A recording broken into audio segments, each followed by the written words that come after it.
ఒక వైద్య విద్యార్థిగా ఉన్న నాకు ఎమర్జెన్సీ నన్ను హతాశుని చేసింది. వ్యక్తిగతంగా నాకేం నష్టం కలగల, కానీ ఒక పౌరుడిగా చాలా తీవ్రంగా కలత చెందాను.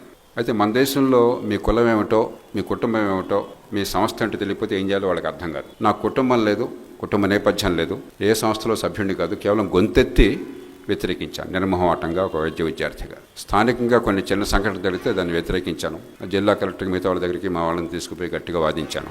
జైల్లో పెట్టేంత పెద్దరికం లేదు, వదిలేసేంత మంచి మనసు లేదు వాళ్ళకి, అందుకని నిఘా పెట్టారట. నాకు ఆ సంగతి అప్పుడు తెలియదు. ఈ ప్రభుత్వంలో జాయిన్ అయ్యామని చెప్పని, ఏదో ఎంపిక అయ్యామని చెప్పని పత్రికల్లో ప్రముఖంగా వచ్చింది. నా సహచరులందరికీ కాగితం వస్తుంది, నాకు రాదు. మిస్సరీలో అకాడమిక్ రండి అని చెప్పని ఉత్తరాలు వచ్చిన. ఆ రోజుల్లో మనకు భయం ఏమిటి, విమానం వెళ్ళే ఆలోచనే లేదు. రైల్లో పోవాలంటే రిజర్వేషన్ కావాలి టికెట్కి. చివరి క్షణం దాకా నాకు పిలుపు లేదు, ఏం చేయాలో అర్థం కావాలి. ఏమిటా అని కనుక్కుంటే వాళ్ళని వెంటడికి ఎక్కడో ఫోన్ చేసి ఎలా చేశానో నాకు గుర్తులేదు. నాకు కనుక్కుంటే అప్పుడు చివరి క్షణంలో టెలిగ్రామ్ వచ్చింది.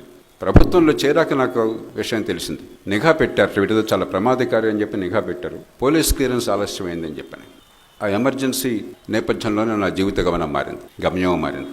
అందుకే ఇప్పుడు ఎమర్జెన్సీ సమయంలో చేసిన త్యాగాలు, పడ్డ కష్టాలు, ఈ పెద్దలు మనకు చూపెట్టిన మార్గం చూసుకుంటే నాకు చాలా స్ఫురణకు వస్తాం. 50 ఏళ్ళు గడిచిపోయింది.